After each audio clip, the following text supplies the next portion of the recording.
කරණීයමන්ත කුසලේන යන්තං සන්තං පදං අභිසමිංච සක්කෝජුච සුජුච සුවචෝචං සමුදු අනතිමානි සන්තුන්සකෝච සුභරෝච අම්පකින්චෝච සල්ලහුකවුන්ති සන්තින්ද්‍රියෝච නිපකෝච අම්පගම්බෝ කුලේසු අනුනුගින්දෝ නචකුන්දං සමාචරේකින්චි යේන විඤ්ඤූ පරේ උපවදෙයුම් සුඛිනෝ වාකේමිනෝ හන්තු සම්බේ සන්තා භවන්තු සුඛිතන්තා ඒකේචිපාන භූතන්ති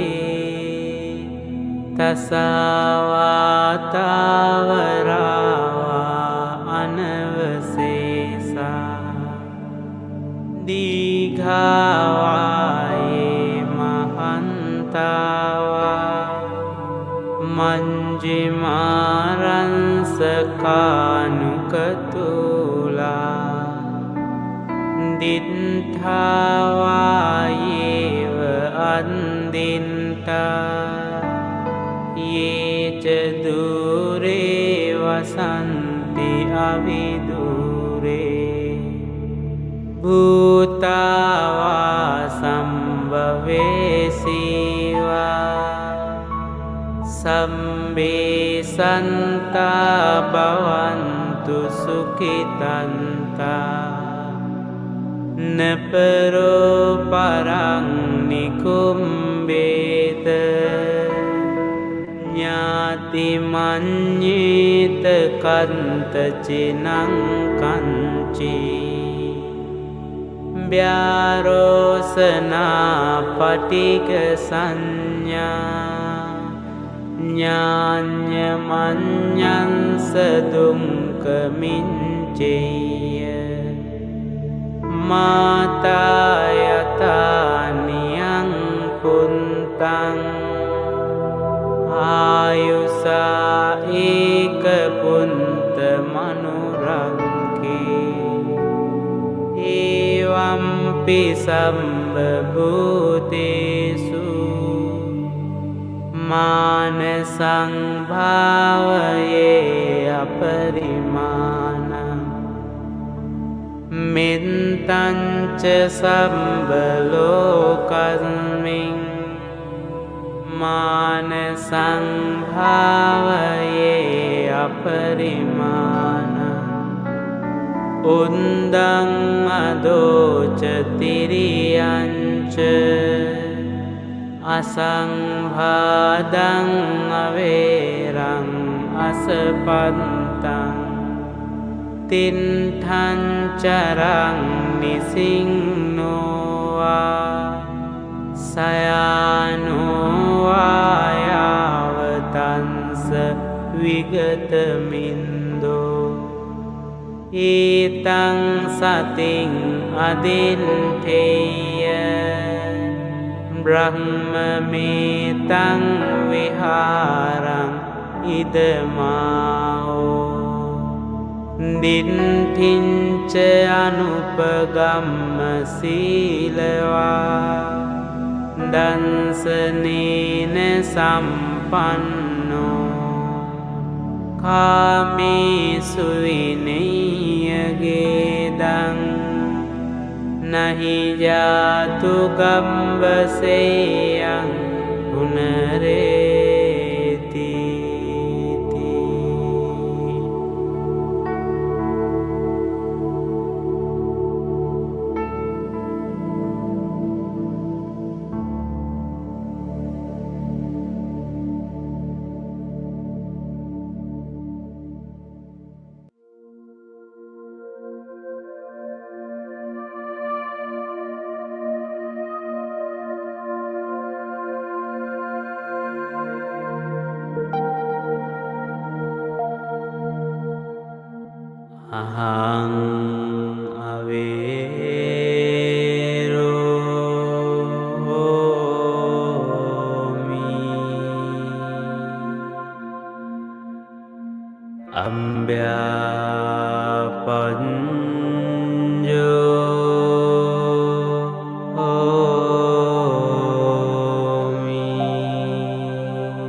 Mama Madhapitu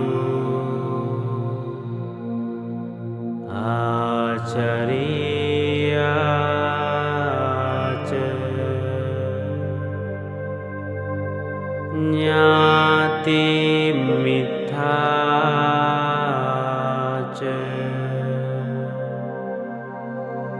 Sambrahmacharino ca Avera hontu Ambya panja hontu Aniga hontu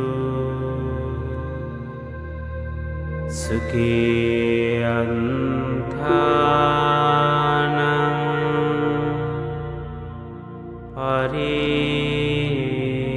pariharantu Iman ming arami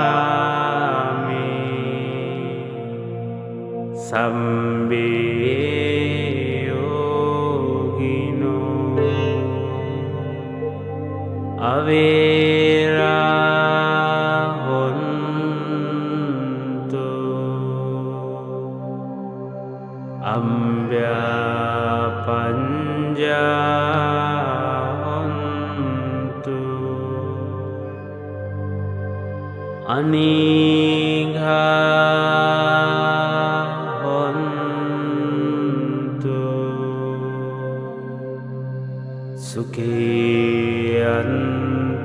Sukiyantanam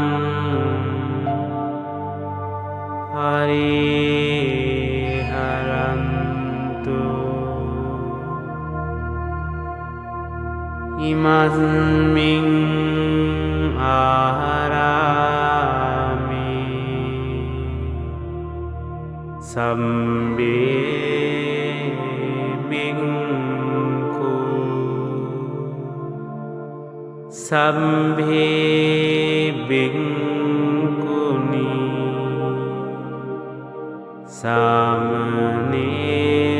Samaniraja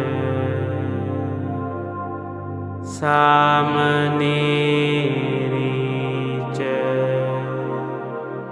Upasaka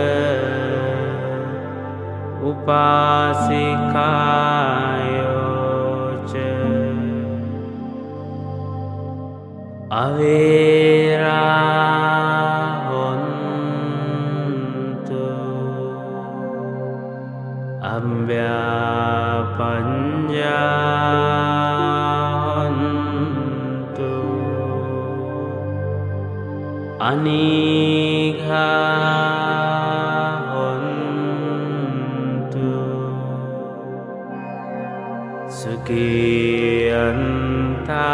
Sukiyantanam pariharantu Amhakang Chatupancayadayaka Avera hontu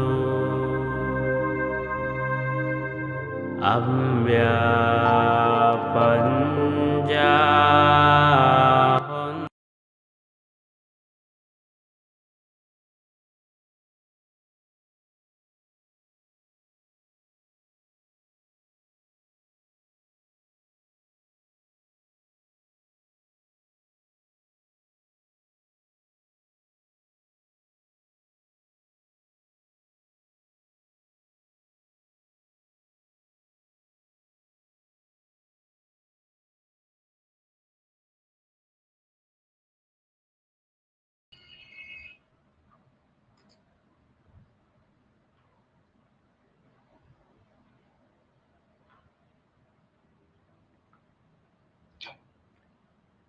Namo Buddhaya. A very good evening to everyone. Good evening, Venerable Dr. Dhammapala and all the brothers and sisters in the Dhamma. We have many of you who are watching from different societies and different parts of the country. It's great to see you again.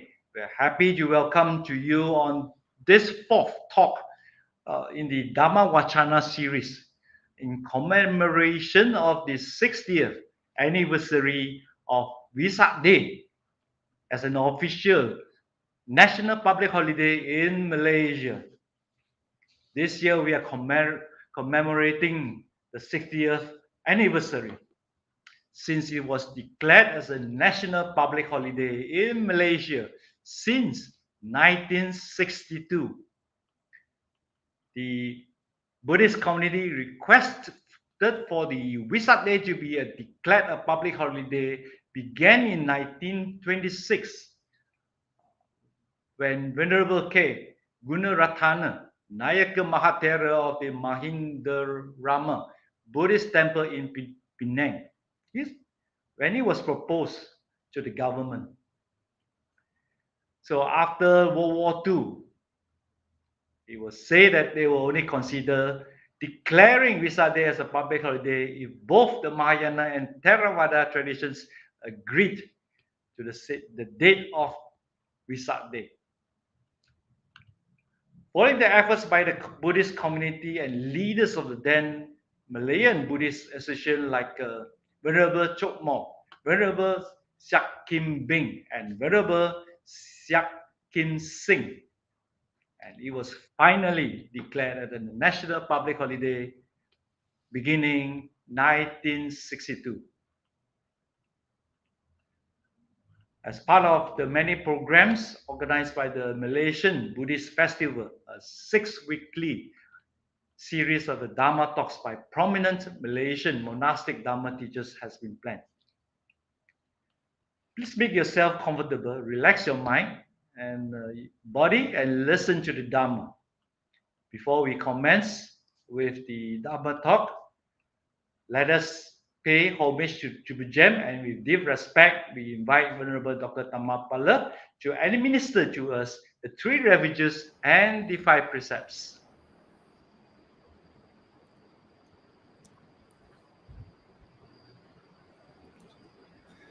Brothers and sisters, Buddhang Bujemi,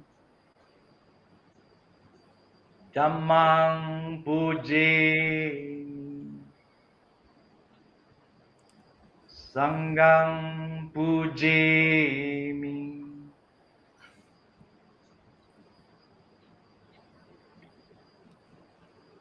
To respect, we should invite Venerable Dr. Dhammapala to administer to us the 3 refuges together with the 5 precepts. Namo tassa bhagavato arahato samma sambuddhassa. Namo tassa bhagavato arahato samma sambuddhassa. Namo tassa bhagavato arahato samma sambuddhassa. Namo tassa bhagavato arahato Samma Sambuddhassa. Buddhang saranang gacchami. Buddhang saranang gacchami. Dhammang saranang gacchami. Dhammang saranang gacchami. Sanghang saranang gacchami. Sanghang saranang gacchami. ดุติยามปิบุตตังสารนังกัจฉามิ Tutiyampi Buddhang Saranang Gacchami ดุติยามปิธัมมังสารนังกัจฉามิ Tutiyampi Dhammang Saranang Gacchami ดุติยามปิสังฆังสารนังกัจฉามิ Tutiyampi Sanghang Saranang Gacchami ตติยามปิบุตตังสารนังกัจฉามิ Tatiyampi Buddhang Saranang Gacchami ตติยามปิธัมมังสารนังกัจฉามิ Tatiyampi Dhammang Saranang Gacchami ตติยามปิสังฆังสารนังกัจฉามิ Tatiyampi Sanghang Saranang Gacchami ปานาติปาตาเวรมณีสิกขาปะดังสมาดิยามิ Panadipata Veramani Sikkhapadang Samadhiyami อดินนาดานาเวรมณีสิกขาปะดังสมาดิยามิ Adennadana Veramani Sikkhapadang Samadhiyami กาเมสุมิจฉาจาราเวรมณีสิกขาปะดังสมาดิยามิ Kamesu Michachara Veramani Sikkhapadang Samadhiyami มุสาวาดาเวรมณีสิกขาปะดังสมาดิยามิ Musavada Veramani Sikkhapadang Samadhiyami สุราเมรยมัจจปมาดัฏฐานาเวรมณีสิกขาปะดังสมาดิยามิ Surameraya Macca Pamadatthana Veramani Sikkhapadang Samadhiyami อิมานิปัญจสิกขาปดานิสมาดิยามิ Imani Pancha Sikkhapadani Samadhiyami Imani Pancha Sikkhapadani Samadhiyami Imani Pancha Sikkhapadani Samadhiyami อัปปมาเดนะสัมปาเดต Amabante Sadhu Sadhu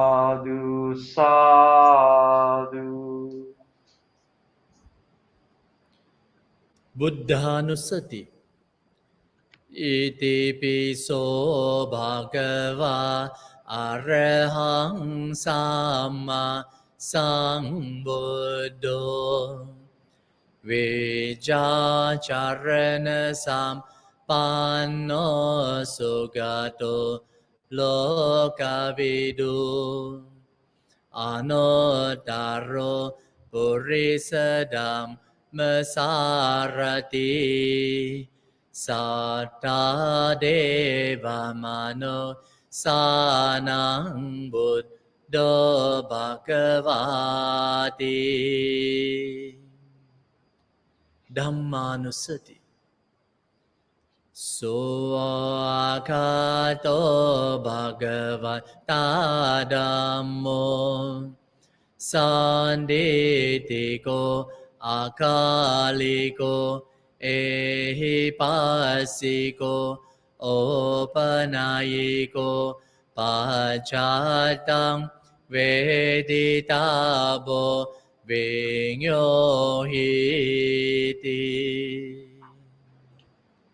Sanghanusati Supatipanno Bhagavato Savaka Sangho Ujjapatipanno Bhagavato Savaka Sangho Nyayapatipanno Bhagavato Savaka Sangho Samici patipanno bhagavato savaka sangho Yadidang chattari purisa yogani atta purisa pogala Esa bhagavato savaka sangho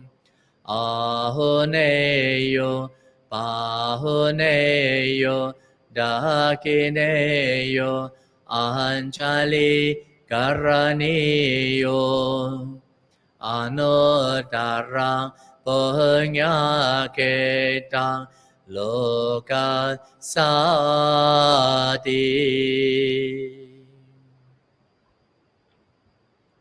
Sadhu. Sadhu, sadhu.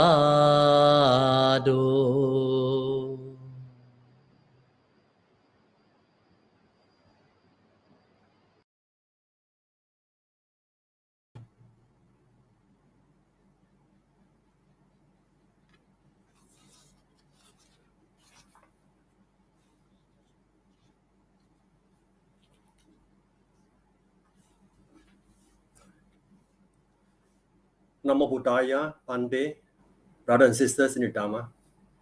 In commemoration of the 16th anniversary of Wesak Day as an official national public holiday in Malaysia, we are inviting Venerable Dr. Dhammapala to give us the Dhamma Talk on Prince Siddhartha, Enlightenment. Concern for himself or for others, a topic I think many of us will be interested to listen and to know more. And if you have any questions pertaining to this talk, you may type your questions in the comment section. We shall then invite Venerable Dhammapala to reply your questions after the Dhamma Talk. However, due to time constraint, we might not be able to answer all your questions, in which case we ask for your understanding and forgiveness. For the information of those who may be new with Venerable Dr. Dhammapala, let me introduce the Venerable. Venerable Dr. Dhammapala was born in Kuching in 1970. He was ordained as a Upasampada Bhikkhu in Wat Chong, Kedah in 1994 under the most respected Chaukun, Praraj Dhammatara, who was the chief Samis Sangha Nayaka in Malaysia. Subsequently, he sought spiritual dependence under the guidance of Pandey Dhammasakaro Mahathero. He spent 15 years studying Buddhist philosophy, Pali and Sanskrit literatures in Sri Lanka and Hong Kong.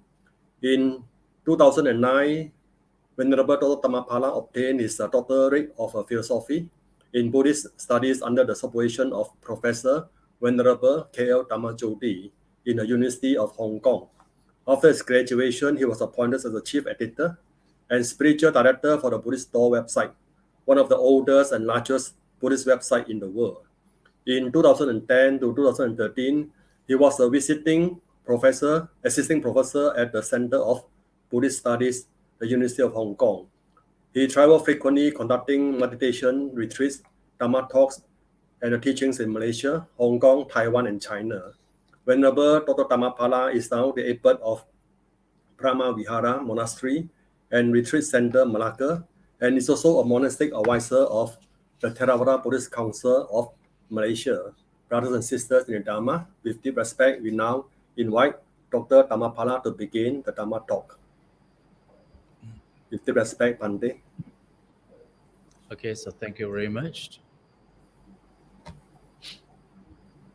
How about the slide?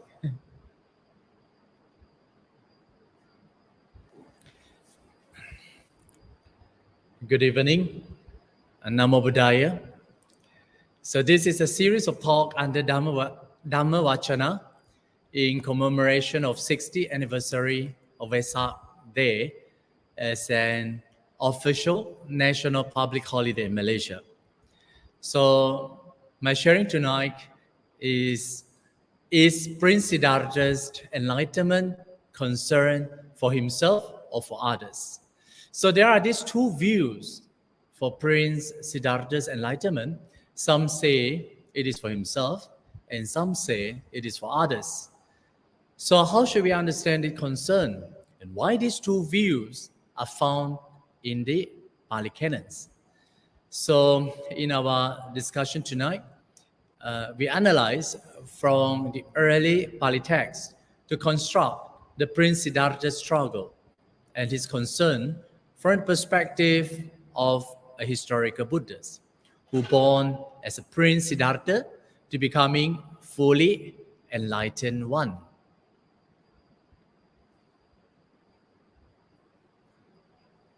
So in Theravada Buddhism, right, Bodhisattvas is one who aspired to become enlightened one.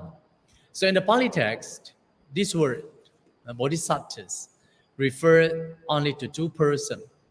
One is the Siddhartha Gautama, and another one is referred to Maitreya Bodhisattvas. But this word is rarely found in the early suttas. So I'm using the Pali terms, the Bodhisattva, that used in the early Pali discourses to designate, Prince Siddhartha Gautama as Buddha to be. Oh, sorry.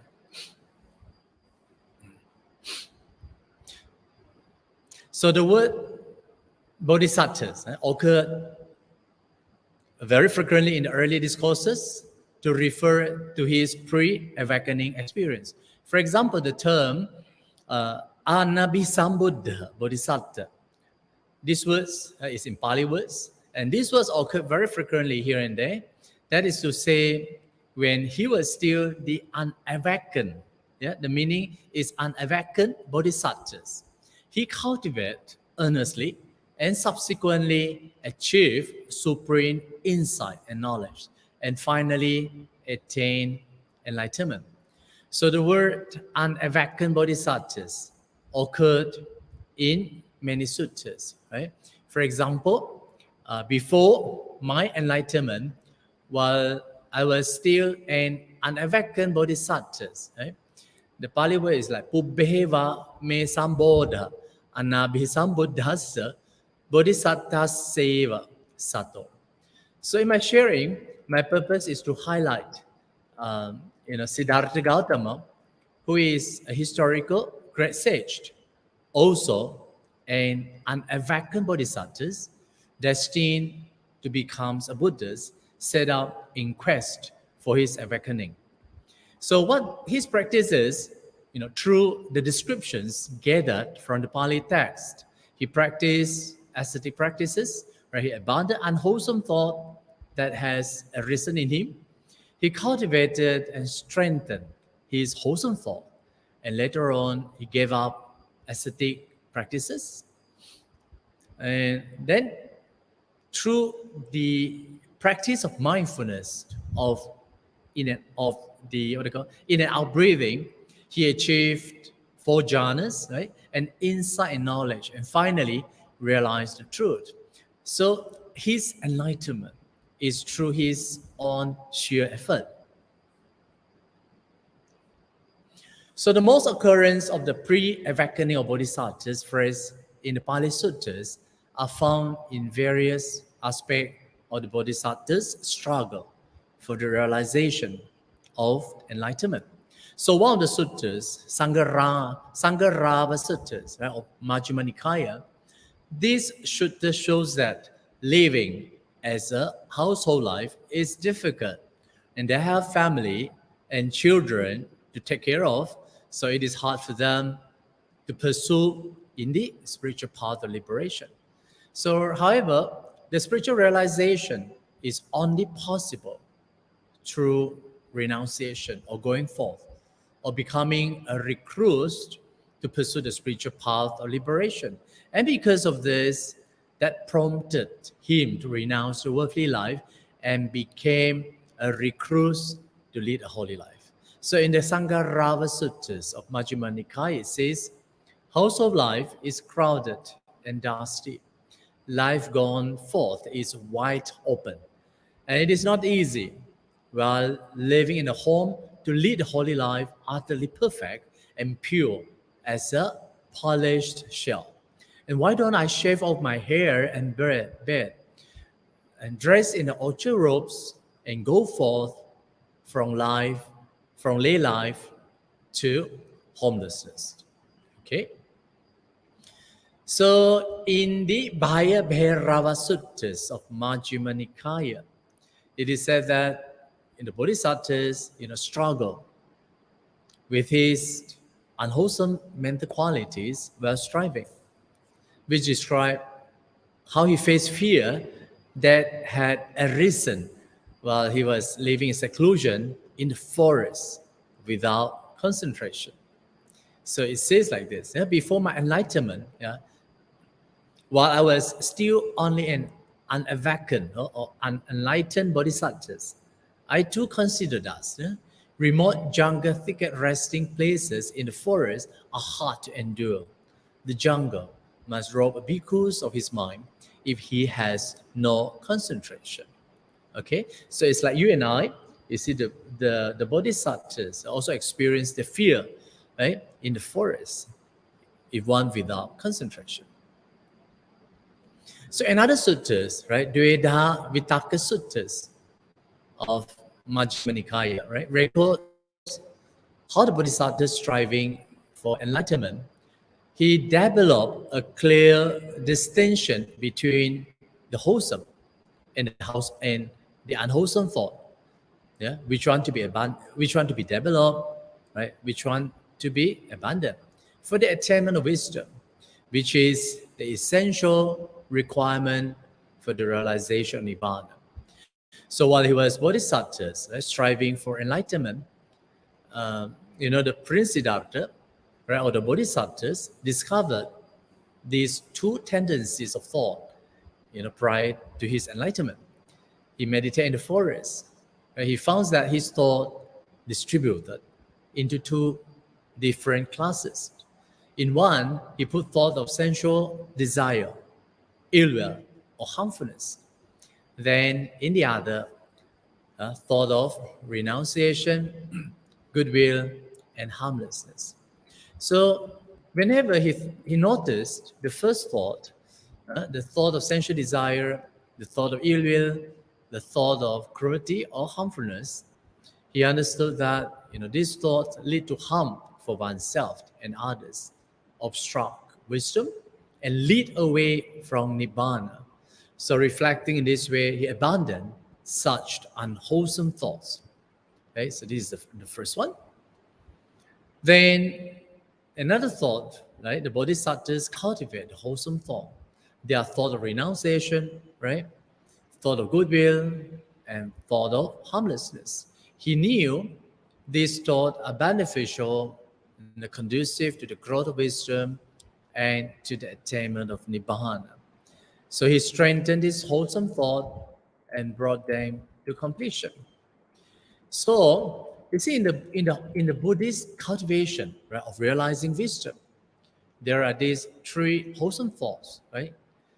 Making these three wholesome thoughts, as the inclination of mind, right? And what is the meaning of inclination of mind? It means that, this kind of wholesome thought, to be repeatedly cultivated, so to make it as inclination of the mind, because these are very important for the conducive, to the attainment of wisdom. Like, for example, the intention of renunciation, right, counteract the unwholesome thoughts of desire, right, and desire to be abandoned, right, not because it is morally bad, but because it is a root of suffering, right. So renunciation from craving become key to happiness, the freedom from the whole of attachment. Then the second one, right, the intention of goodwill, right, for example, loving kindness, right, counteract the unwholesome thoughts of ill will. And the third one, right, the intention of harmlessness, right, for example, compassion, right, we have metta karuna. So this is the counteract the unwholesome, thought of cruelty or harmfulness. Yeah, so you see, if you look at these three things, right, it's clearly mentioned in the right thought, sammasankappa, in the Noble Effort Path. And this right thought is comparable to providing, the successive landmark to pass as practice advances.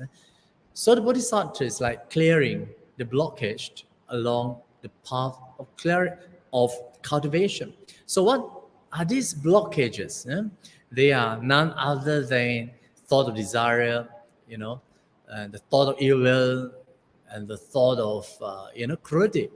You see, so as we cultivate along this path, we are clearing these blockages.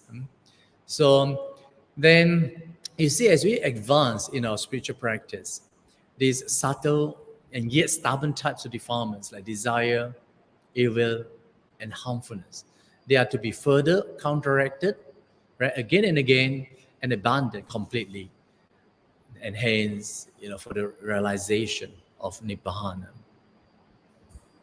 Then another suttas, right, is the Mahasacakka suttas of the Majjhima Nikaya. It says the Bodhisattvas left his two teachers, and he wandered around, seeking in search of a place to try out the ascetic practices, they were so favored by recluses of that time. So he arrived at Uruvela, right? Uruvela is now the town of the Bodhgaya. There, it says he was able to find a place conducive to his striving for enlightenment. So after his going forth, right, he went in search of conducive place for cultivation. Then this sutta says, this is the, it says that there I saw an agreeable piece of ground, right? A delightful growth with a clear flowing river, with pleasant smooth banks, and nearby a village for alms resort. This well served for the striving of a people intent on striving. Okay?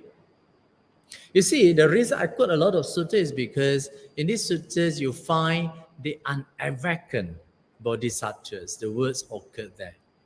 Okay?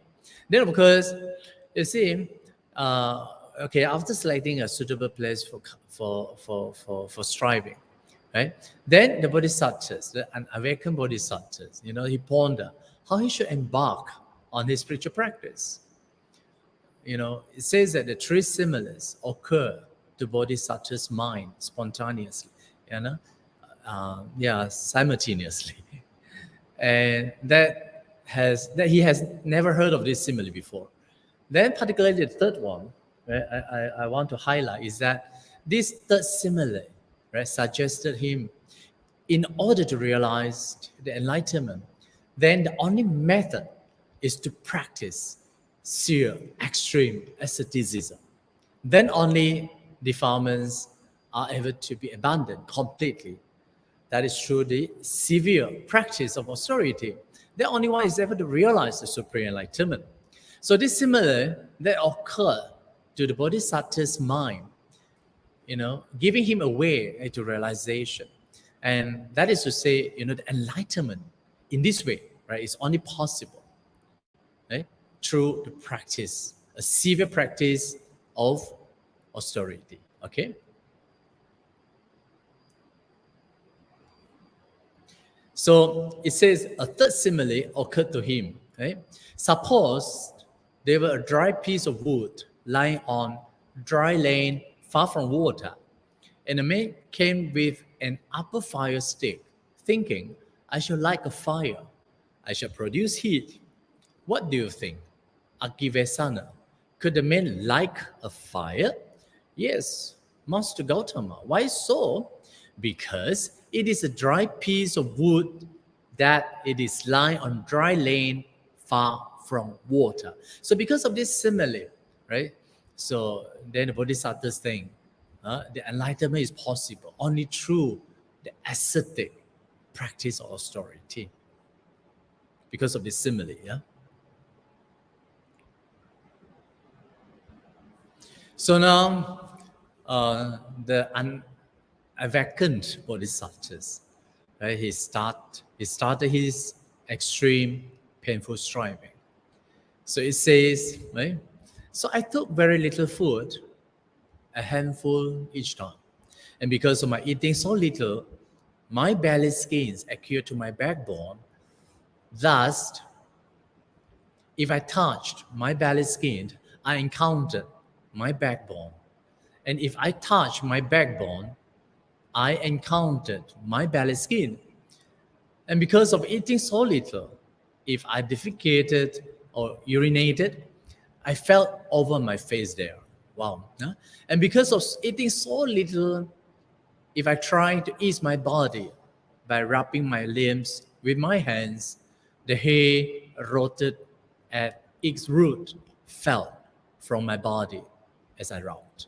You see, so this is the descriptions, from the Buddha's, from the Bodhisattvas striving, painful ascetic practices.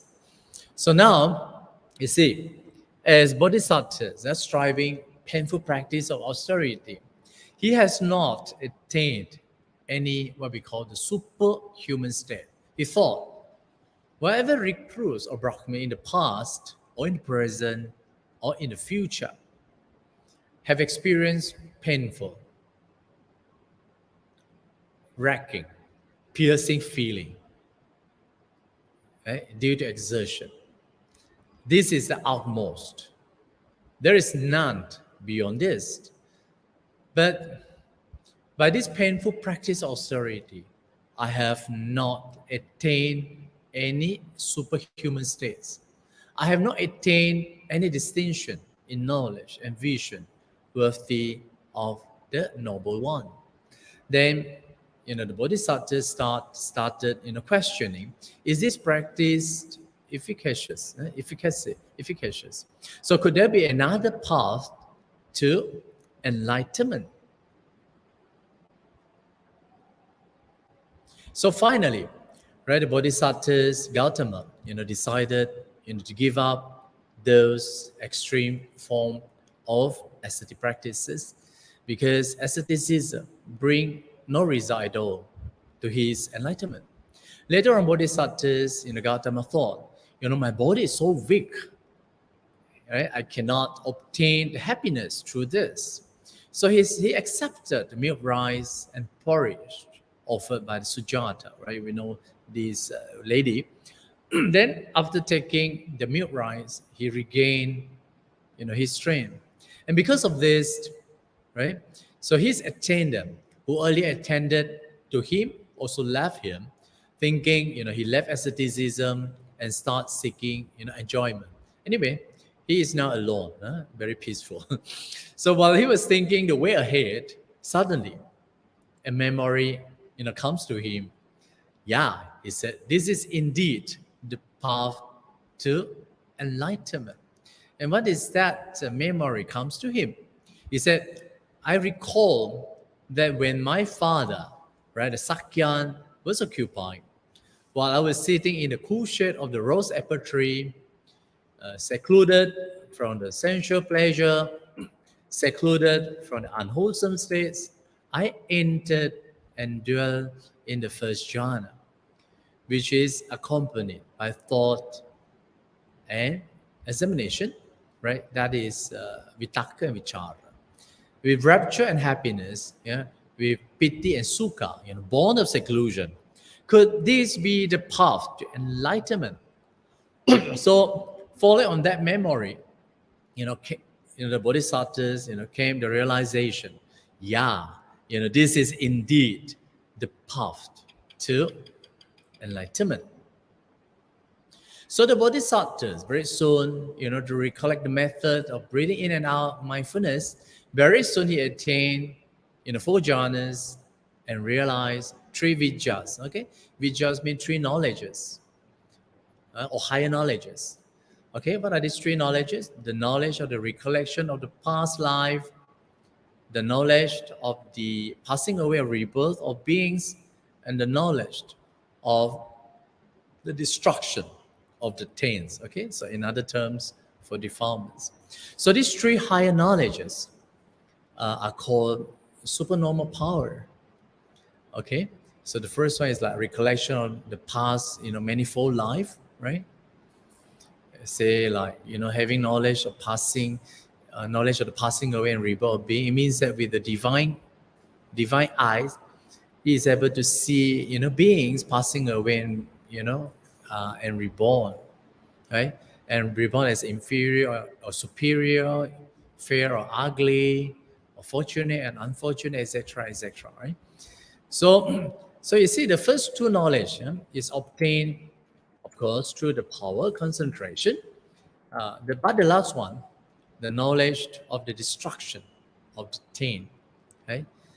So he completely, destroyed the taints, the defilements. That is to say, he comprehend the 4 noble truths. And once he comprehend the 4 noble truths, right? This is the truth that he discovered by bodhisattvas, right? And that also marked the transition, from the ordinary being to an Arya. He becomes a saint. So then finally, he understood, right? Birth is destroyed. Yeah, this is the liberation, knowledge of liberation. Birth is destroyed. The spiritual life has been lived. What had to be done has been done. And there is no more coming back to any state of being. So that this is the state of nirvana, no more coming back.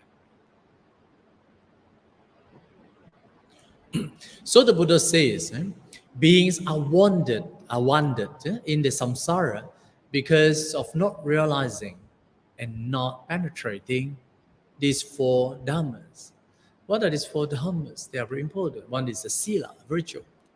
And the second one is concentration, right? Samadhi. And the third one is a wisdom, prajna. Another one is liberation, that is vimukti, liberation. So because of beings, not realizing these 4 dhammas, you see, we are wandered in the samsara. Yeah, samsara. So, in our whole of spiritual life, these 4 dhammas are to be understood and accomplished. Okay, so repeat, that is sila, samadhi, and panya. And again, vimukti. So immediately, right after his enlightenment, right, the Buddha uttered the first word, that he realized. Okay, so this is in Pali. Aneka jati sangsarang sandhavisang anibhisam gahakarang gavesanto dukkha jati puna punam. So many births I have taken this word, seeking in vain the builder of this house. In my search over and over, I took new birth, new suffering. Gahakaraka dittosi, punagehang nakahasi, sabbate pasuka baga, gahakutang visankata, visankhara gatang chitta, tanghanang kaya majaga. Okay, so it says, "Oh, house builders, now I have seen you. You cannot make a new house for me. All your beams are broken. The ridge pole is shattered. My mind is free from all conditionings of the past and has no more craving for the future." Right? So this is the very first verse uttered by the Buddhist after his enlightenment. Okay, so this verse is very beautiful. Yeah. So that is why the Buddha says the samsara is indeed suffering. And because there's no beginning and there's no end in the samsara, sentient beings are continuously roaming and transmigrating in samsara. So the tears that being shed while roaming and transmigrating in the samsara is more than the water in the four ocean. Okay? So the fear, not the fear, the tears, the tears you shed, while roaming and transmigrating, is indeed more than the water in the four ocean. For a long time, you have undergone the death of a mother, of a father, brothers, sister, son, daughters, loss of relative, loss of wealth, or loss through illness, from being united with the unloved and separated from the love. The tears that you have shed while roaming and transmigrating is indeed more than the water in the four ocean.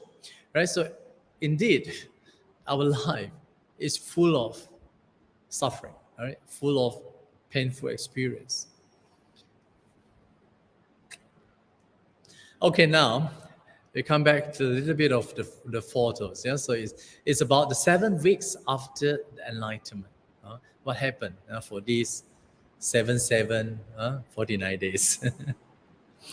So in the Mahavagga, right, of the Vinaya Pitaka, right after the Enlightenment of the Buddhas, it says the Buddha spent 7 weeks in 7 different places, near Uruvela, Bogaya, where he sat under the Bodhi tree. Right? Of course, he experienced the inner peace and happiness. So now we look at the first week. It says that during the first week, the Buddha remained in meditation under the Bodhi tree. He experienced the happiness of freedom and peace. Okay, so this is happened during the first week. And now we look at the second week. The second week is he stood, right? He stayed uninterruptedly at the Bodhi tree without blinking, without his eyes blinking, because he wanted to express his thanks and gratitude. So this is the second week, right? Gazing at the tree from this building, looking towards the Bodhi tree.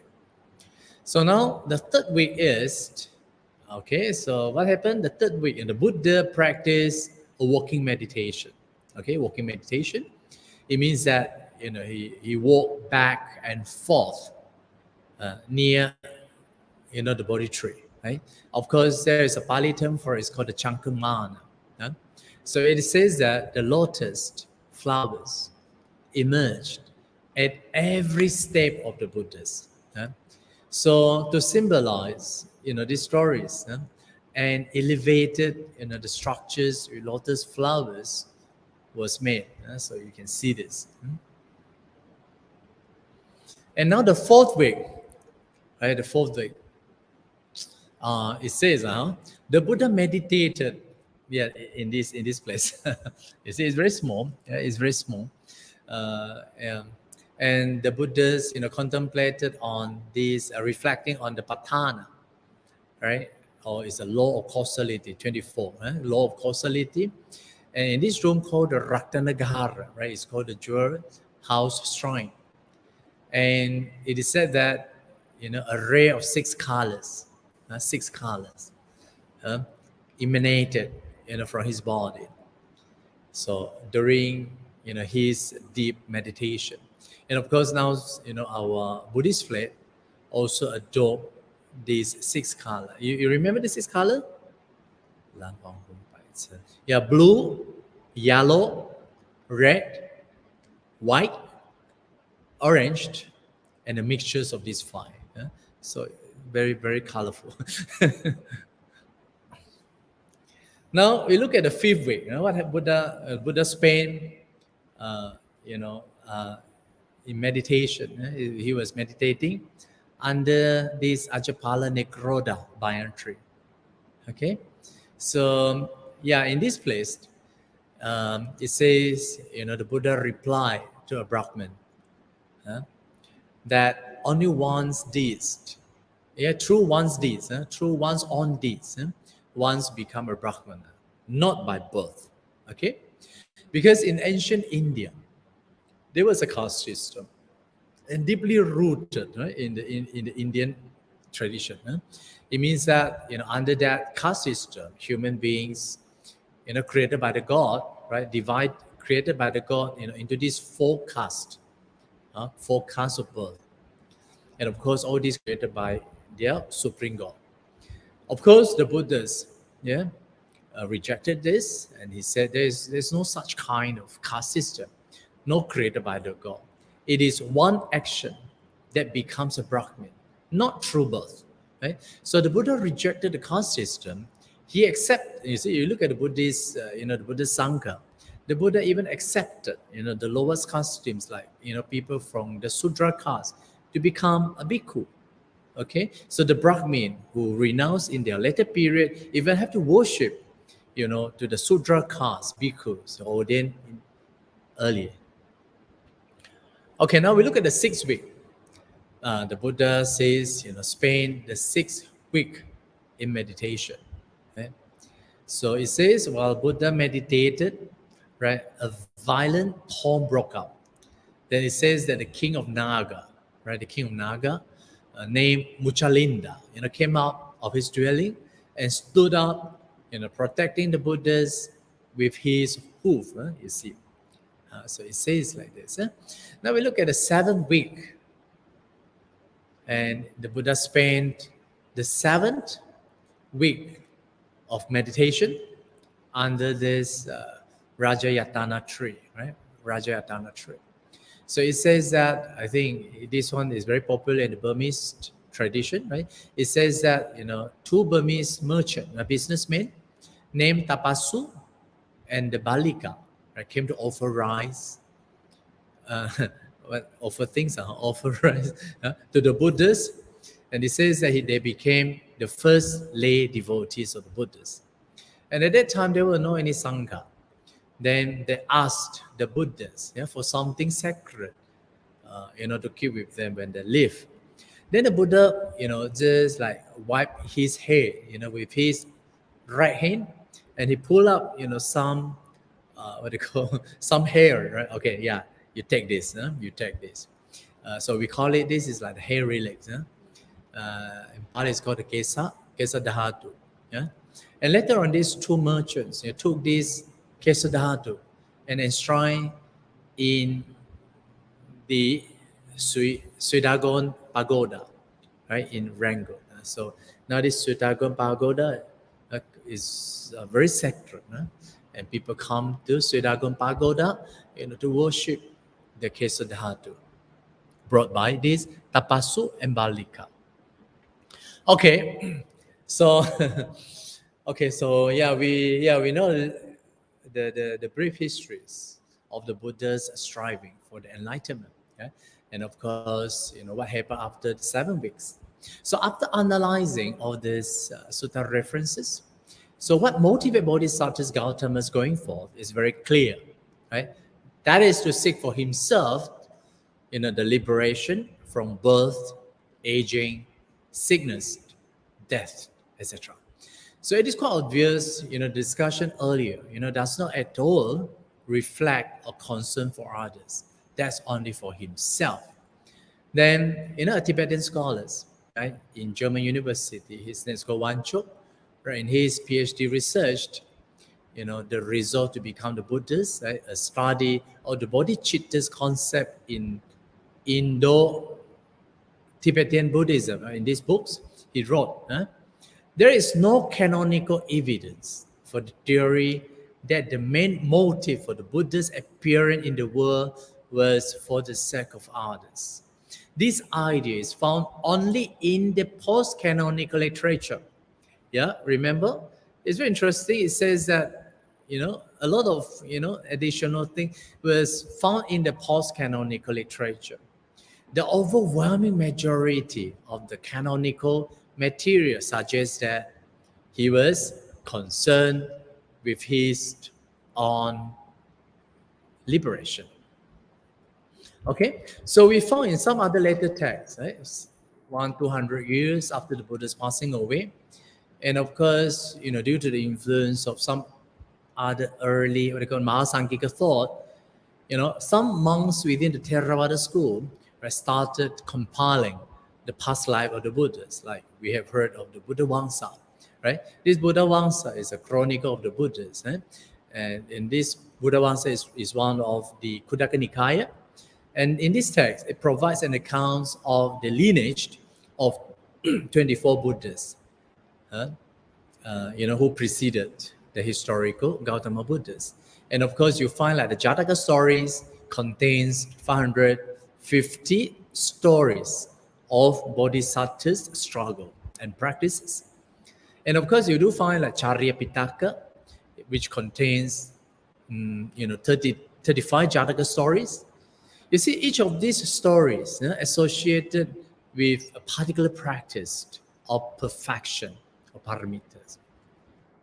So, yeah, and also we find, other than the Khuddaka Nikaya, we know that some of these Khuddaka Nikayas, the text was compiled later, but even you find in the Digha Nikaya, long discourses, like in the Mahapadana Suttas, in this sutta, it talks about, the past 6 Buddhas, well, they were still bodhisattvas, how they practice, how they perfect their perfection, the parameters, until they're becoming, the Buddhas. All these things are recorded, you see.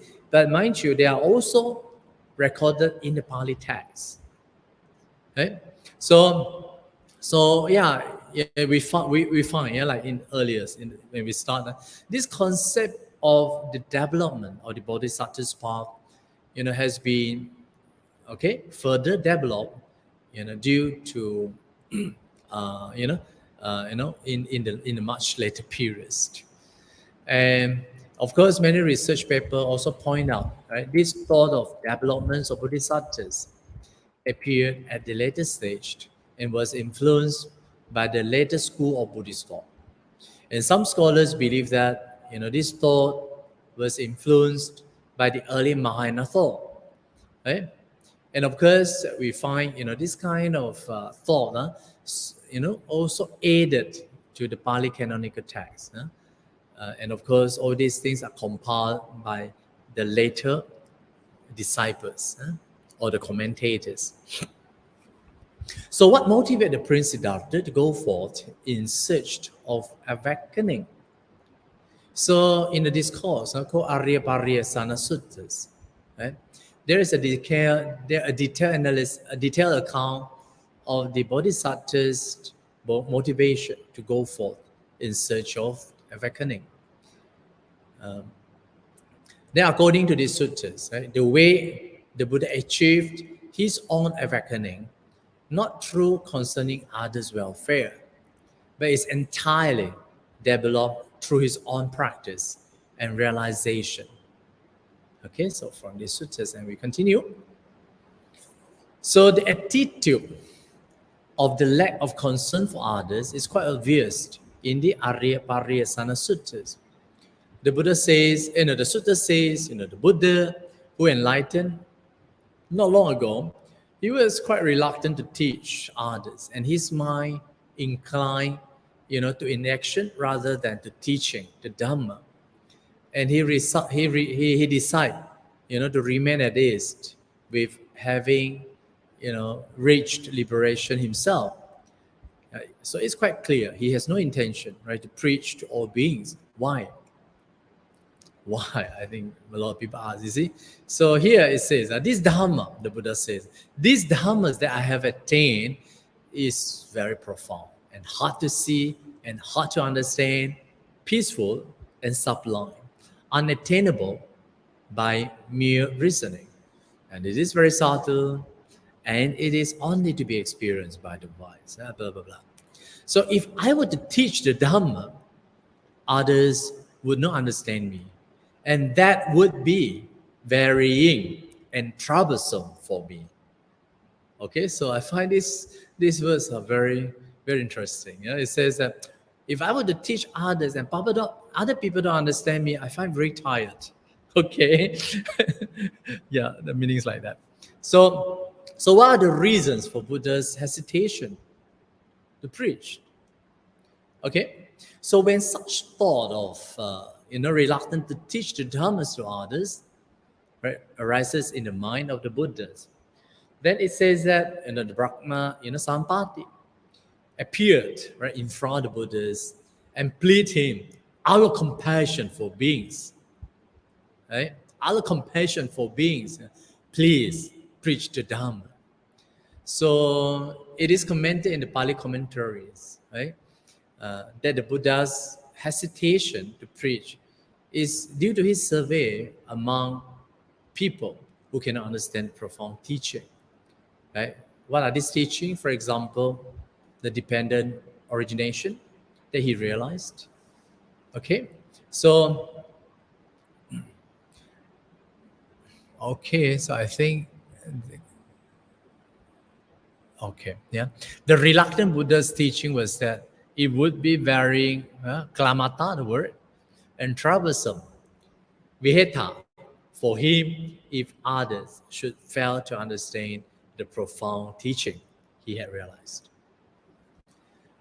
Okay, then of course tradition differ in the understanding of reluctant teach. Yeah, but strange enough, this kind of mental attitudes of reluctant to teach, right, as found in the Pali text, right, is not found in other Buddhist tradition. Okay, it means that other Buddhist tradition says, like for example, in other school or in the Mahayana, they have believed, right, that the Bodhisattvas who had cultivated over immense periods of time, long periods of time, right, fulfilling his perfection for the benefits of all beings, and finally culminating in Buddhahood. Of course, we are not going to, go details in these cultivation parameters. Right? Of course, if we have time, right, then probably we can, share one or two in our Q&A session. So, according to the Arya Pariyasana Suttas, right, the Buddha's concerned only with himself, right?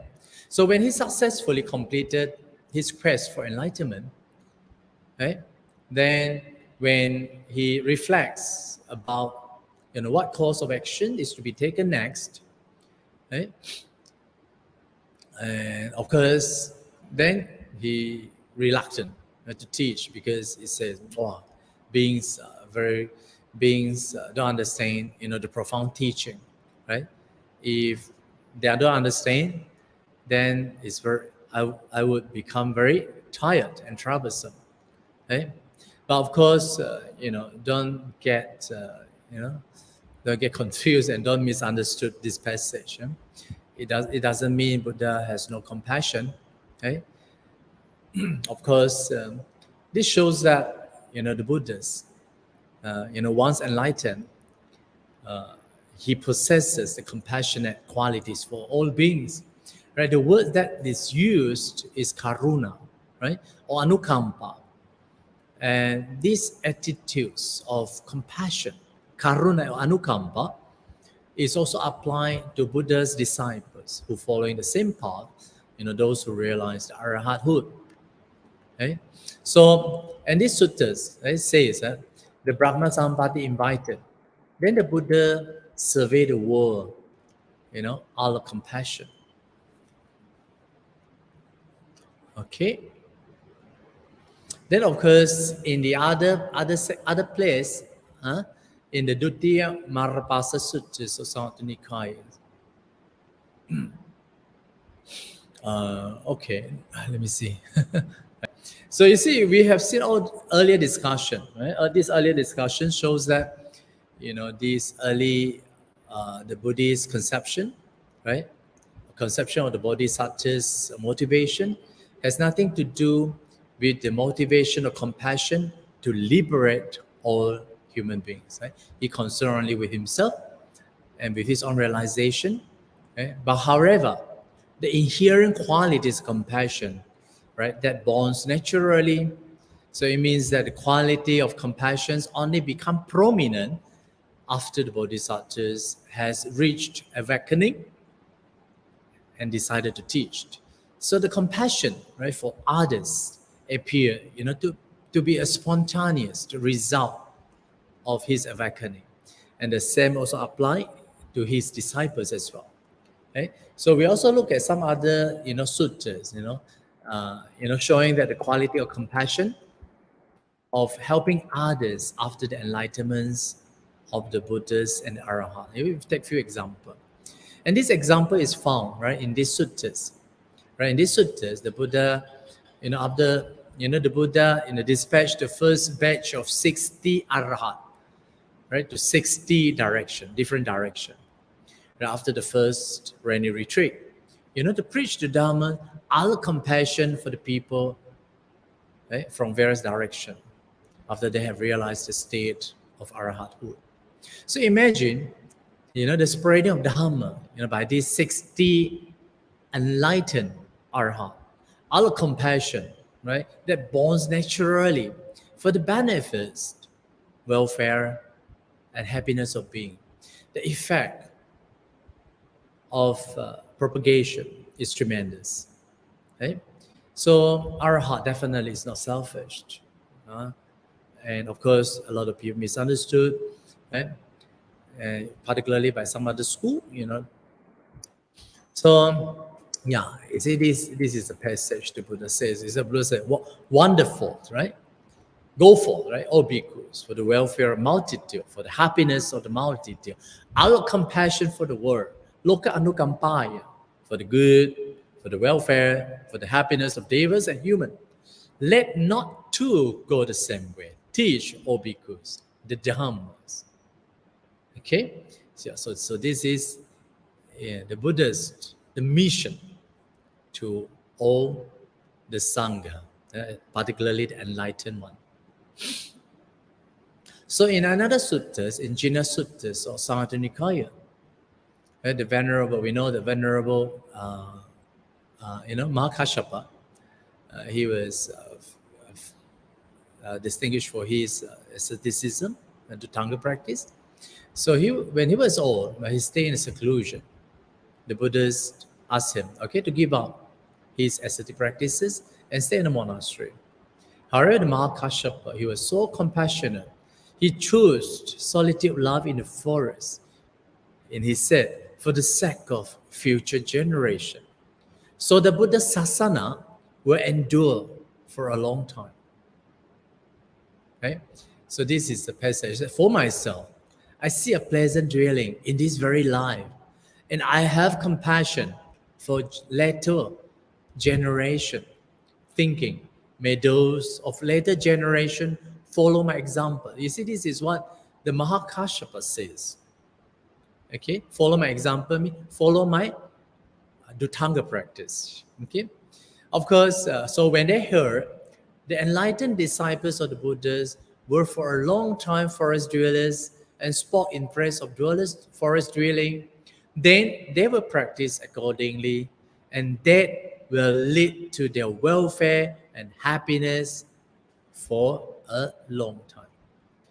Okay, so at the end of the suttas, the Buddha says to Venerable Mahakashyapa, okay, the Buddha said, good, Kashyapa, right? You are practicing very well for the welfare and happiness of the multitude, our compassion for the world, for the good, welfare, happiness of devas and human.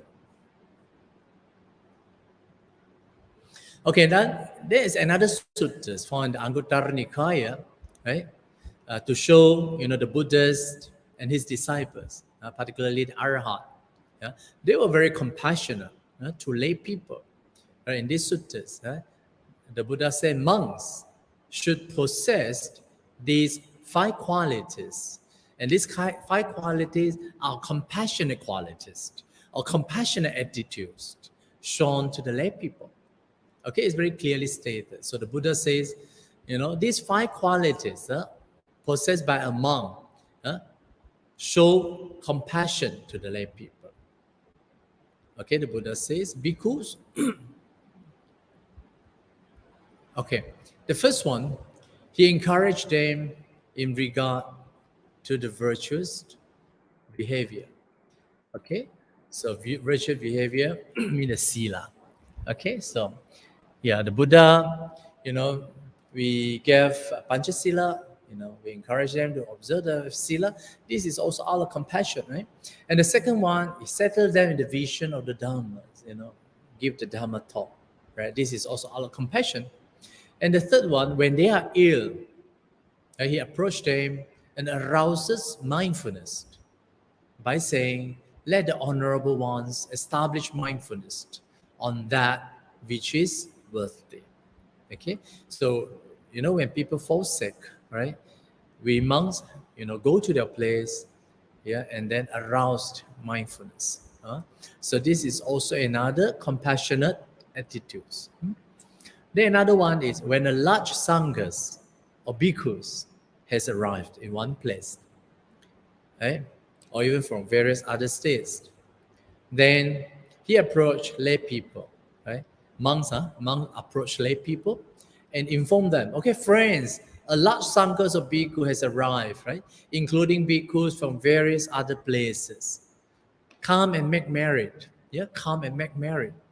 It is an occasion to make merry. It's just like nowadays, we send out the message, through the WhatsApp, encouraging people to do merries because we have a lot of monks.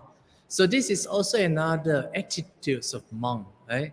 Through the modern media, right? To encourage people to come and do merries. So this is also one of the compassionate attitudes, right? And another one, right? He himself eat whatever food that offered to him, okay? Whether it is coarse or whether it is excellent, he does not squander, wasted what has been given out of faith.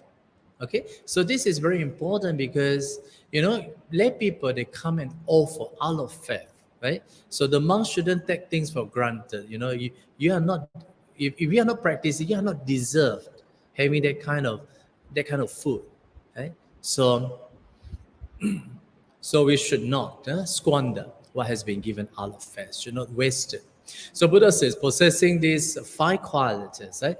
A bhikkhu this is how bhikkhu show compassion to the lay people. Okay, so I find this also very interesting. So now, as a conclusion, to conclude what earlier we have gathered, right, from the early Pali discourses of bodhisattvas, the struggle for awakening, right? You don't find the attitudes of concerning for others as the motivation, okay, for his awakening. He concerned only for himself, right? He find liberation for himself. So that is his primary concern, right, for his awakening. And of course, this certainly does not imply, from these suttas, the Buddha was not compassionate, right? This quality of showing compassion for all beings, concerning for others, arises only as a result of awakening. The same is true, for Arhat. So So the compassionate motivation, right, becomes active for the sake of others, was only associated with awakening or the Buddhas as well as Arhat. And this includes spreading of Dhamma missionary, compassionate attitudes of monks to lay people, and compassionate good friendship, like Kalyana Mittas. And this inherent compassionate quality arises naturally when one has awakened. Open? Sure. Okay. So thank you so much. So I leave it to Brother Chim now.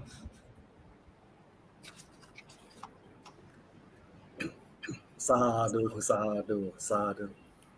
Thank you, Bante. Thank you very much for the very interesting, meaningful, educational, very inspiring mentally and spiritually enriching talk today. There's so much things we have learned today, but I think many of us may also have a lot of questions for Bante to clarify. Brothers and sisters in the Dhamma, now is the Q&A session. Do you have any questions for Venerable Dr. Dhammapala?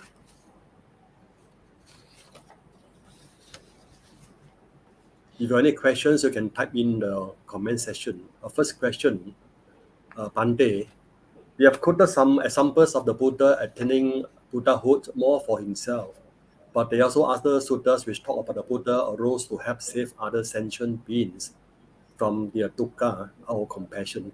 Is there any contradiction between the two? I think just how I have said, there are two types of understanding of bodhisattvas, coming to this world in the Theravada, suttas. The first one is the historical Buddhas. You and I, we gone through a lot of hardship, So same to Buddhas, same to the Prince Siddhartha. He was a bodhisattva, and of course, finally, through all hardship, he became an enlightened one. This is the one that I have already said, and of course, this is Theravada view also. You see in the Theravada also, especially in the Abhidhamma, right? In Abhidhamma, we don't find any explanation of Theravada Abhidhamma texts. Nor in the commentary of Abhidhammas, talking about the practice and cultivation of the bodhisattva's path. So, and of course, when you talk about, helping others, I think, just like I have said, this thought come much later, especially after the Buddha's passing away, right? And just over 100 or 200 years later, the Sangha split into two major schools. And one is the traditional orthodox teachings of Theravada, okay? Then another one is very liberal, very open-minded. They are called Mahasankika, or the Great Assembly. And of course, they are very open-minded. Yeah? So we can see that, these groups paving way. Of course, we are talking about, this period is a sectarian Buddhism. Yeah. And of course, when we are talking about the Theravada, within the Theravada school, there are also some other monks, also influenced by other school of thought, like Mahasankikas, right?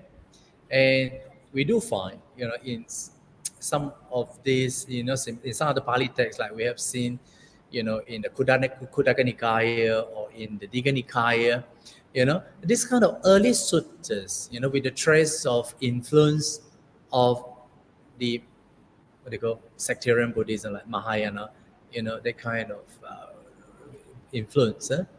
So, of course, with that kind of influence, you're expecting, a very detailed explanation of the Bodhisattva's path, right? For example, like prophecy of, the Sumedha. We know the Sumedha, the prophecy of the future. Sumedha. Sumedha means the Buddha, as said before, right? In futurehood, by the Buddhas, the Pankara, and later he aspired to become the Buddhas, and over a long periods of cultivating, perfection, the 10 parameters, right? And finally, born as a Prince Siddhartha and completed. So all these concepts evolve,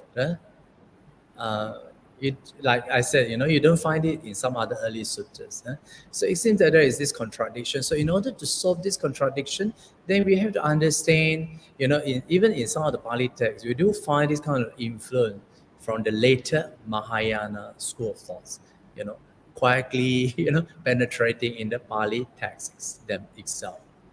Okay, so definitely this kind of bodhisattva's ideal, the perfection of the 10 parameters, this idea was definitely one of the developments evolved, after the Buddha's passing away. Okay, so thank you. Thank you, Bante, for your explication. You got it. Any more questions from the Bante? In the Theravada tradition, are devotees encouraged to follow the Bodhisattva path?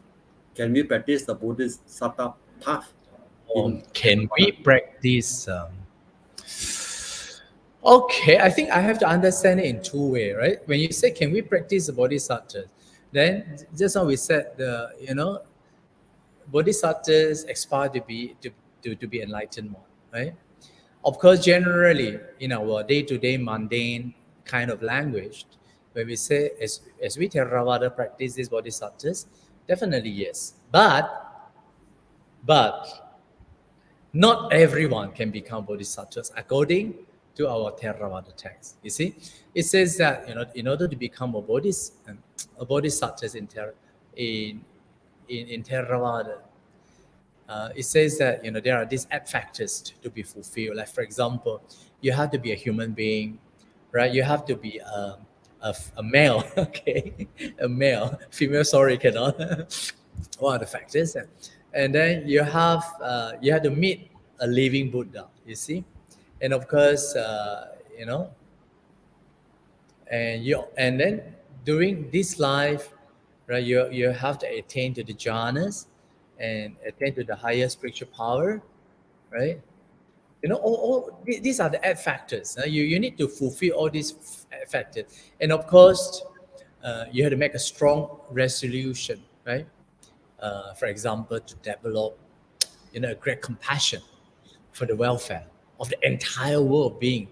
You see, this is like in the Mahayana. You need to make a strong resolution, and of course that motivates him, to practice the 10 parameters, 10 perfection, or even to sacrifice his life and body, for the sake of attaining Buddhahood. Right? So when you ask in Theravada, can we practice the bodhisattva's path? Yes and no. Yeah, it depends how you look at it, but definitely it's very difficult. In the Theravada tradition, because in order to become bodhisattvas, like you have to endow, with these 8 factors which I have, roughly mentioned. Okay. Yeah. Yeah, thank you, Bante, for clearing some of our doubt with regard to this Bodhisattva path. Shall we have a third question?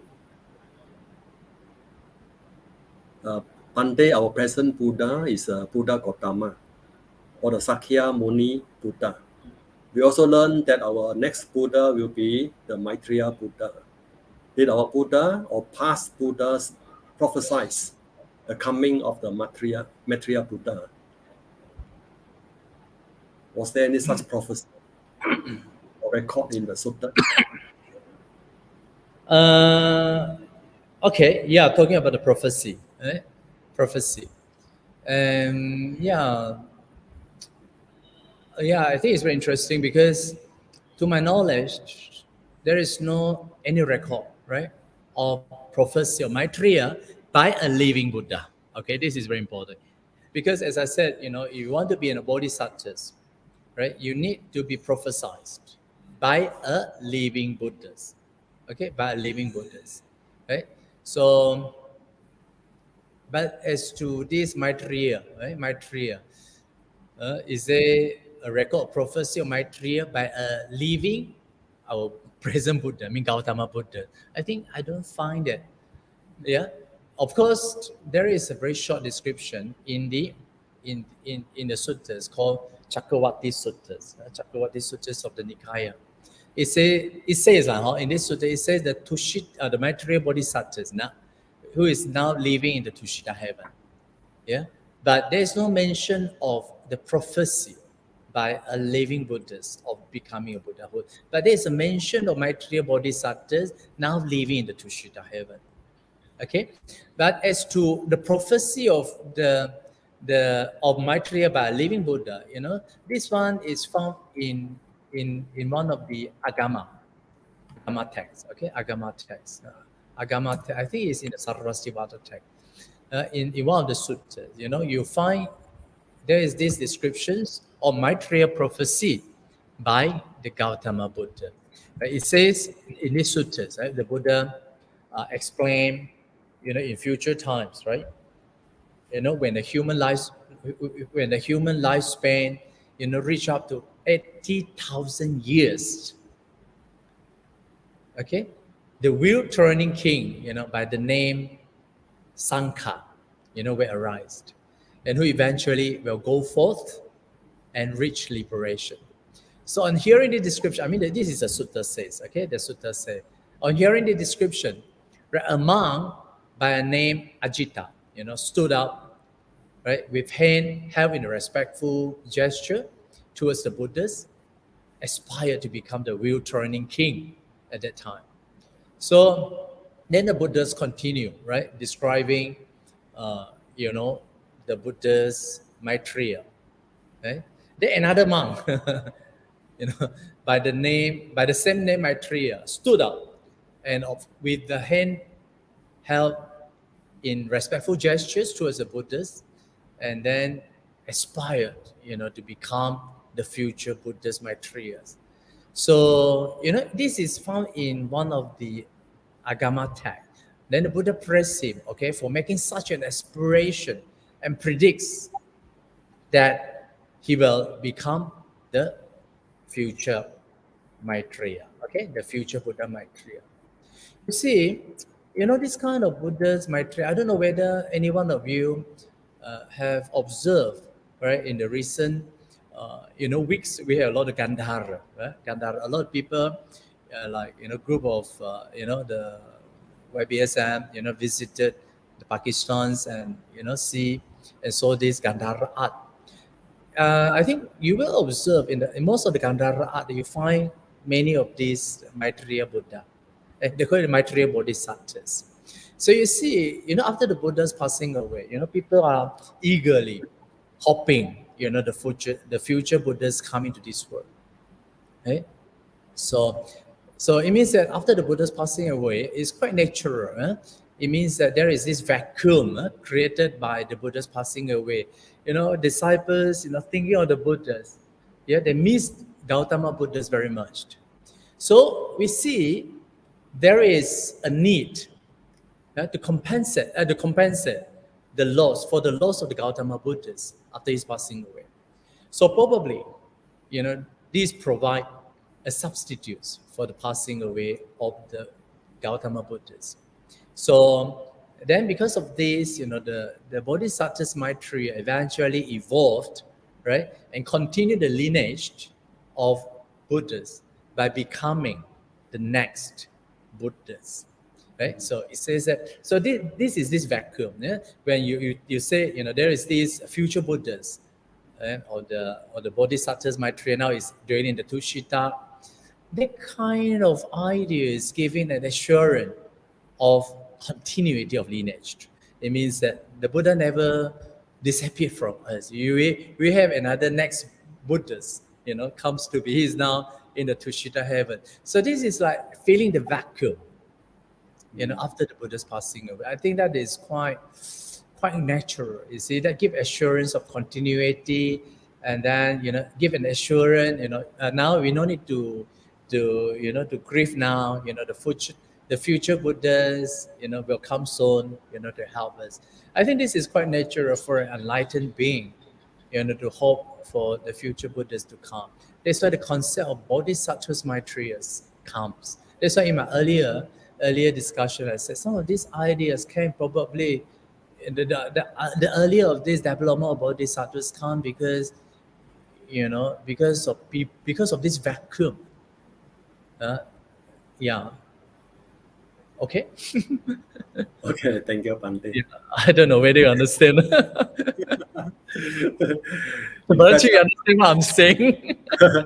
in fact, also Pante, I have seen many of those statues of the Maitreya Buddha Uh-huh. in very big size and prosperous looking.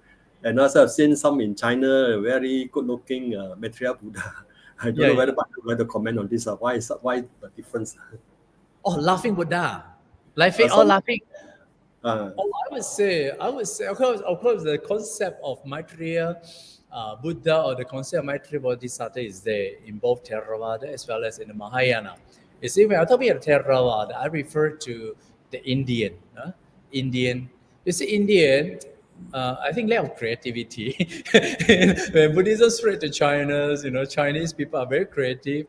In order to make people laugh, to be happy, then you have to, make the bodhisattvas a bit fat. When you look at the fat, bodhisattvas, sitting right in front of you, welcoming you, you feel happy. So to me, it's just a symbol. Coming to temple, when you first look at the Maitreya Buddha, you feel happy. You see, so the loving kindness is very important. The cultivation of loving kindness is very Yeah. important. Yeah. Yeah, that's right. I think due to time constraint, Pante, we have just one last question. Can we have the last question? One more question Short before we one. Short. close. Don't give me the brainstorming question. Straightforward answer, then we can finish it. Any question? The question is, Pante, what exactly is a Theravada Bodhisattva path? This is a long answer.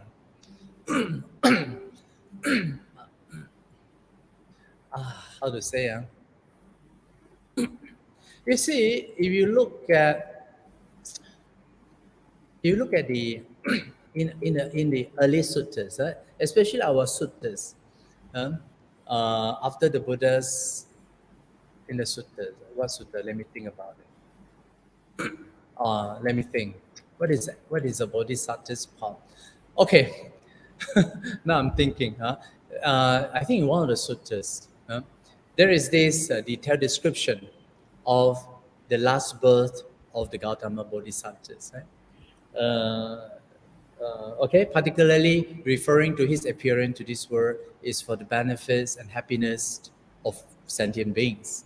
After a long periods of, I don't know, innumerable and 100,000s of, I don't know, of perfect cultivation of 10 parameters. Okay, so I think most of you know these suttas. Because you are talking about the Theravada Bodhisattva's Parma, I refer to our Gautama Bodhisattva. The story goes like this. After the birth of the Gautama Bodhisattva, or his father, his father, King Suddhodana, invited the Asita. Who was very well known for the ascetic, for the hermit ascetic at that time. Then the Asita saw the small prince, right? Small prince with with 32 marks, 32 features of a great man. Then it says that the hermit Asita has never seen such a special features of a great man. And it says that, he has tears felt, from his eyes, and then he kept, sighing. Then the king Suddhodana, saw the Asita hermit, right? The king Suddhodana, the king, said to the Asita, when you first came, you said my prince had all sorts of great features of a great man. But now you look so sad after seeing the prince. Could you please tell me why on earth are you crying? Why? Okay, please say it quickly, right? Then the Asita said, great king, I was very fortunate to be able to see the prince today, but I'm already very old. I would die before the prince attained enlightenment, and I would not be able to hear the Buddha's teaching, so I shed tears. Then the king Suddhodana was very worried, right, and asked, will the prince really become a monk and become the Buddhist? Right? So this is interesting. Then the Asita replied, said, king, the birth of this prince is his last birth. His appearance in the world is for the benefits and happiness of all mankind. He will definitely becomes the Buddha. So it can be seen that the Bodhisattvas, came to this world with the ambition, with mission. He was here to fulfill his mission of becoming Buddhas and helping sentient beings. Right? So you see, the Bodhisattva's ideal in the Theravada, right, is very different. Of course, this description of what I just now told you is very different from what we have earlier, gathered in our discussion. That's only concerning for his liberation. But the story that I gathered here, the story that I have said just now, is also from the Pali Suttas, but this story has a mission, right, to tell, right, that the Buddha's coming to this world is to accomplish, right, to help all sentient beings. You see, so anyway, as a whole in Theravada, Bodhisattva is one who aspired, to become enlightened one. So he has not yet enlightened. So he aspired to become enlightened. So in that context, you and I can become the Bodhisattvas because we all aspire to get enlightenment, isn't it? Yeah. So this story of Asita finally also gives the conclusion that the Buddha arising is for the sake of the sentient beings, Bhante. Yes. That's why I said, this kind of Bodhisattva's ideal development was evolved, probably in the later periods. Then you find this concern for himself, concern for others, these two kind of mental attitudes were there in the early suttas. So when we read the suttas, we have to be very careful. Okay? Yeah. Okay, thank you, Bhante. Once again, thank you so much, Bhante, for the very interesting, educational, enlightening talk today, and also for the good and profound answers to our questions. And on behalf of our devotees, on behalf of the organizing committee of My Wesak 60, and the organizer, Malaysia Buddhist Festival, and all the co-organizers and supporting organizations, we express our heartfelt thanks and gratitude to Bhante. Sadhu, sadhu, sadhu.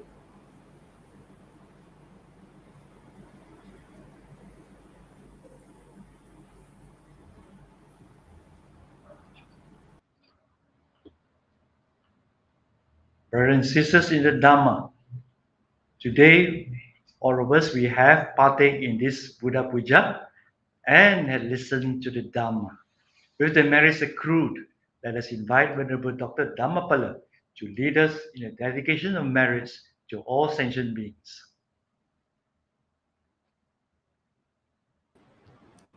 So, Patidana. Akasata cha Bhumata Deva Naga Mahedika Punyang Tang Anumoditva Chirang Rakantu Loka Sasanam Chirang Rakantu Desanam Chirang Rakantu Mang Parang Etawata Cha Amhehi Sampadang Punya Sampadang Sabe Deva Sabe Sata Sabe Buddha Anumodantu Sapasang Patisidiya Idang me nyati nang hotu Sukita hon tu nyatayo Idang me nyati nang hotu Sukita hon tu nyatayo Idang me nyati nang hotu Sukita hontu nyatayo Imina punya kamena Mahame bala samagamo Satang sama gamo hotu yavani banapatiya idang me punyang asava kaya wahang hotu idang me punyang ni bana sepat cayo hotu Sadhu, sadhu, sadhu.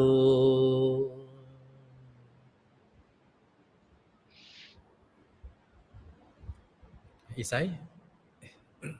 Imaya Dhamma no Dhamma Patipatiya Buddhang Pujemi Imaya Dhamma no Dhamma Patipatiya Dhammang Pujemi Imaya Dhamma no Dhamma Patipatiya Sangha Pujemi Imaya Dhamma no Dhamma Patipatiya Mata Pitaro Pujemi Imaya Dhamma no Dhamma Patipatiya Acariye Pujemi.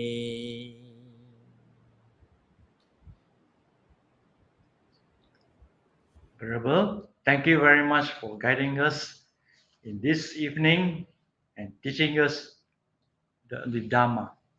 Brothers and sisters, please help me to continue to thank Venerable Dr. Dhammapala too. To all devotees, thank you very much for partaking in this Buddha Puja. I'm very happy, we are all very happy that many of you have been sending the lights and love and sending messages, good feedback. Please join us again next week, 31st of May, for our next Dhamma Talk by Assistant Professor Venerable Dr. Karma Tashi Chodron. Thank you those who join even via the YouTube. You may refer to your respective Facebook for the posters with the information, your own society's Facebook or our Facebook. So brothers and sisters in the Dhamma, good night. May you and family be safe, well, happy and peaceful always. Sabbe Sattha Bhavantu Sukhitata.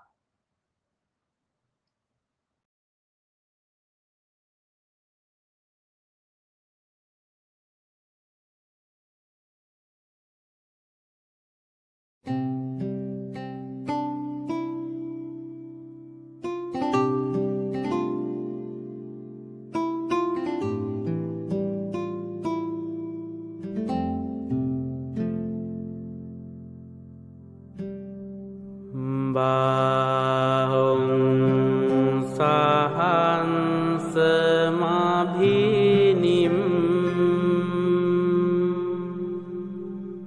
mitesayudantang ngirimi kelang uditego Sase